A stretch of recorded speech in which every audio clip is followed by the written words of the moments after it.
Hello everyone, Meteorologist Jordan Darensbourg here, and I hope everyone has enjoyed their weekend so far.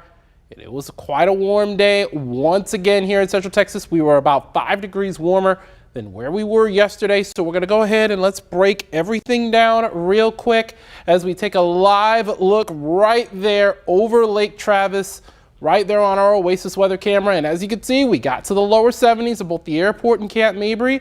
We got to 68 yesterday, so a 5-degree increase for you guys at the airport, and also a 5-degree increase at Camp Mabry as well, because we got to 66 over at our main reporting site. And again, a little bit above our average high of 62, still shy of our record, which was 84 for today. Right now, we're looking at temperatures still in those lower 70s at both the airport as well as Camp Mabry. And we do have some of those warmer temperatures mainly along and east of I-35. And we've got some upper 60s in places like Westlake and Laga Vista. And we're also seeing 68 in places like Spicewood, Cedar Park, Leander as well. Still some stubborn 70s over in Marble Falls and even Llano as well. In addition to areas along and east of I-35, places like Bastrop as well as Lockhart, Luling checking in at 70, 72, and 73 respectively. So mainly, other than a few of those 70s, we're mainly looking at upper 60s for the start of your evening. Now your allergy count does have cedar and mold checking in the high, and you could find this allergy count each and every day right here on kview.com if you're watching here, as well as the KView app. And as we take a look hour by hour, we're going to mainly stay in those mid to upper 60s throughout the course of the night. That cloud cover, that southerly flow is going to limit some of that radiational cooling.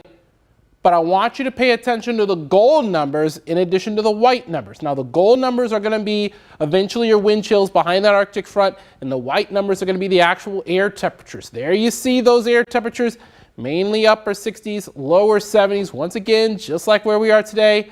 Could have a few scattered showers early in the afternoon on your Sunday along that front, but then boom, huge cool down. And take a look at these lows. Actual air temperature is going to be widespread below freezing, with a lot of areas getting down to those upper 20s. And there you see those gold numbers, like what I was talking about, going to get down to those teens as well. So make sure you take care of those plants, make sure you take care of those pipes. Make sure you check on your elderly to make sure that they have adequate warmth. And there you see some of these wind chills. Look at this burn it, 15 for a wind chill. Could feel like 13 even in places like Blanco and maybe even Gillespie County could have wind chills checking in around 14. So this model is showing a widespread upper teens wind chill. So if you have to be out on your Monday morning, you've really got to stock up on the layers. Make sure you have maybe a long sleeve shirt, a hoodie, and then a heavy jacket over that, because it is going to be quite cold and it is going to feel even colder when you factor in the winds. And this isn't just going to be a Monday morning thing, folks. It's going to be throughout the entirety of the upcoming week, and we're going to even have lows in the upper 20s, could have some wind chills in the teens, maybe even lower 20s as well, because the winds are going to simmer down a little bit as we hit through the middle portion of the week. But I wanted to show you a couple of models and the latest trends. Now, this is the GFS model, and right now, it doesn't really show any frozen precipitation. It's mainly looking at all rain, and the temperature is going to play a key role in this. I do have Thursday being the coldest day of the next week, highs in the upper 30s, but that is still above freezing. So it would be all rain. Now, I do want to mention that in these situations, when we're close to freezing, maybe even below it a little bit, every degree is going to count. But in any case, Friday morning could have a few slick spots because with all that rain Thursday and the temperature dropping, that's where we could have some icy patches on the roads. If, in fact, we do get all rain, we could even get some freezing rain in portions of the hill country, as I'll show you with our European model here, because it shows a little bit of a better chance of maybe some wintry precipitation over portions of the hill country especially. But in any case, both models are in a little bit of convergence, so we can have some snow in North Texas for your Thursday and on into your Friday. And that's going to be important. I know a lot of Longhorn fans are going to drive up to Dallas in the Dallas-Fort Worth Metroplex to see Ohio State fail epically against our Longhorns. So by the time we get to Friday afternoon, things should start to clear out here locally. This particular model does have a few snow flurries over portions of the Dallas-Fort Worth Metroplex and other spots in North Texas. For that game, highs officially on Friday getting to the lower 40s, partly cloudy skies. Again, obviously very chilly conditions. And as we look through the next 7 days, I mainly have highs in the upper 40s for Monday and Tuesday, so it won't be feeling too terribly cold. Just got to be prepped for those afternoons. But then as we head through your Thursday, that's when we're going to watch very, very closely for the potential for winter weather, maybe even early Friday before things move on out for your Friday afternoon. And we warm up as we head into Saturday, though, getting to those upper 50s. So what I'm going to do right now is I am going to see what questions you have. And Angel Cardona said, how is it? Angel Cardona, I should say. He's asking, how is it so hot? Well, we've got a southerly push coming out of the Gulf of Mexico. That's what's bringing in a lot of that warm air into central Texas. And then we've got the big Arctic front that's going to really drop us. So I agree with the great time to go to Barton Springs, but then Nina's also saying, good. Looking forward to cold weather. Thank you. We've also got Angel Cardona doing the hook 'em because, yeah, no. Anyways, but that's what we have on Facebook right now. Let's see what questions there are on the YouTube side. Let's see what y'all are inquiring on YouTube at this particular stage. Let's see. I'm going to wait out this little ad. Let's see. Okay, comments are turned off. Okay. No worries. I could just go back to Facebook, see what we got there. I think that's the only questions we've got right now. So what I'm going to do is I'm going to go through this. Any severe weather Thursday through Friday for LaGrange, according to Paulina Ariana Loredo. I'm not thinking severe weather. We're more focused on the winter weather aspect of it, and you're mainly going to be getting all rain, and it's just going to be too cold for any real instability to cause any issues. So I'd be more focusing on the winter weather component rather than the severe weather component. We shouldn't have high winds or hail or any of that stuff. Just we're focusing a lot on the winter weather component of it to answer your question. All right, so we're not really seeing much in terms of questions. So we're going to go ahead, we're going to go back one more time, and we're going to break down your forecast for later on this evening, and then on to the weekend, and then early next week, especially with the threat of severe weather. So let's go ahead and let's take a look outside. Lake Travis out here stunting like it usually does, except for that all-time peninsula. I mean, that's just hideous, ugly, and gross, and we really need to have some good rain. And more than likely, we're going to get at least all rain, if not maybe a wintry mix. We'll talk more about that. But right now, Camp Mabry in the airport checking in with the lower 70s for your daytime high for today. So 5 degrees warmer than where we were yesterday at both locations. And right now, we're still in those low 70s. So that southerly flow bringing in some of that Gulf moisture, that's what's helping us be a little warmer, even east of I-35 in the metro. Notice this, and I'm going to go ahead and draw a line here because this is some very interesting stuff that we're seeing here, because there's I-35 right here, and there you see mostly 60s here, and then you've got 60s here, and then you've got that 70s show. Oh man, I don't know what this thing is doing right now. I'm gonna go ahead and delete that. We're gonna try that.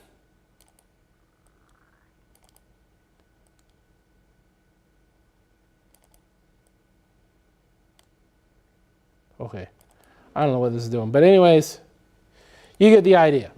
60s west of I-35, except for maybe a 71 out in Westlake. Lago Vista in the mid-60s, upper 60s in places like Oak Hill. But we've got lower 70s along and east of I-35, and that's repeated throughout the entirety of the KV viewing area. Mainly lower 70s in the coastal plains areas. Luling checking in at 73. That looks like our warm spot in Central Texas right now, but we've also got a 70 in Atlanta. That southerly flow in the hill country with that drier air is helping y'all to heat up a little faster.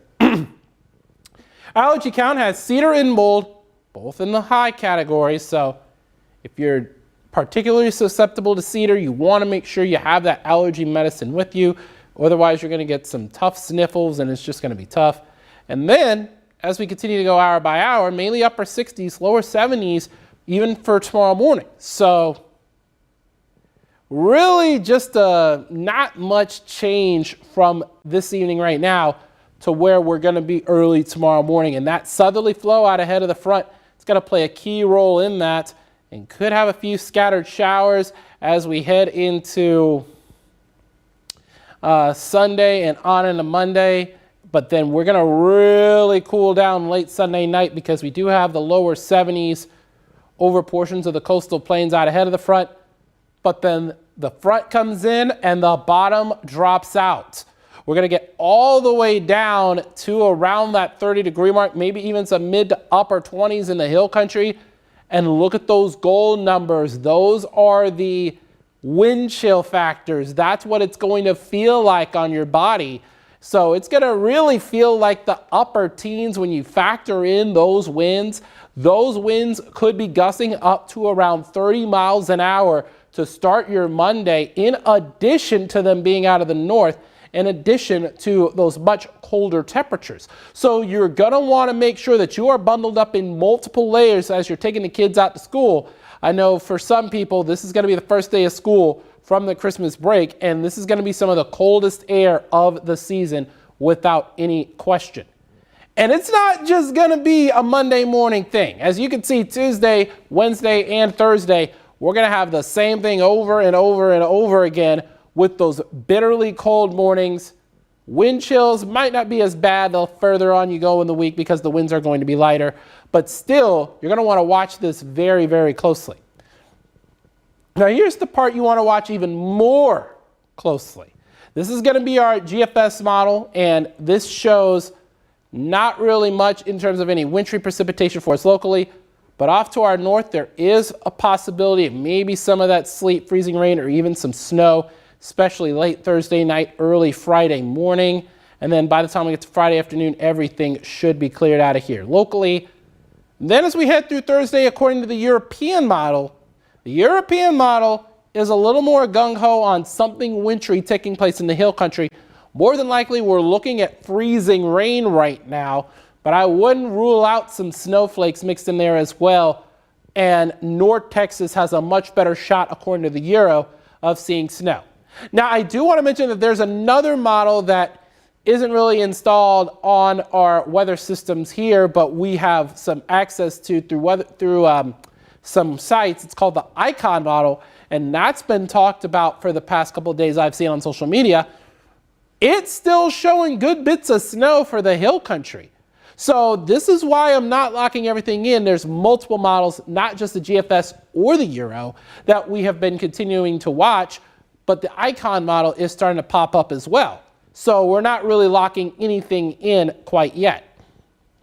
And this is important when we're talking about North Texas, because a lot of y'all are heading up to Arlington to watch the Longhorns take on those Ohio State Buckeyes in that playoff semifinal at AT&T Stadium. And we're going to be getting to the lower 40s for that game. At least we're going to be partly cloudy. At least we're going to be chilly for the game. But it's going to be the travel heading up there.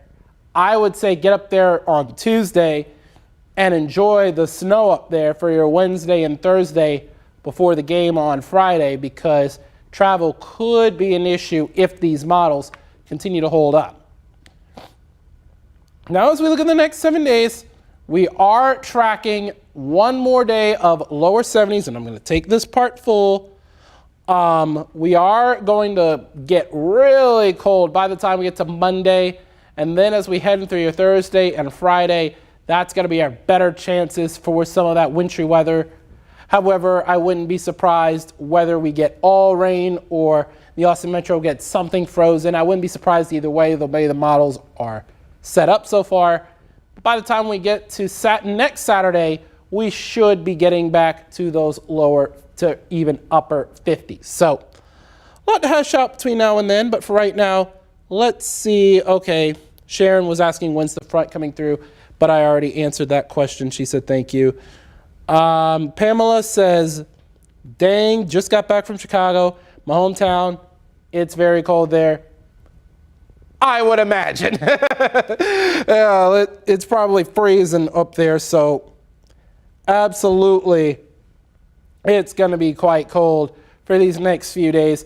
If you're from Chicago and you're used to this, well, you get a little slice of home. But for us Central Texans, we just got to deal with a whole bunch of pain of having to deal with the coldest air of the season here locally. So let us process that for a little bit, because we've had some warm stretches, some cool stretches, but none as cold as what we're about to see so far this season. And yes, wintry weather is in the forecast. And I'm not pulling the trigger on a weather impact alert day just yet, because the models aren't really in agreement on whether we could see wintry weather or anything of that nature. So if that does change, we'll definitely issue one, but we're going to continue to monitor over these next couple of days so that we can truly lock everything in to see whether or not we need a weather impact alert day for maybe Thursday or even early on your Friday. So, Ashley had missed the timing.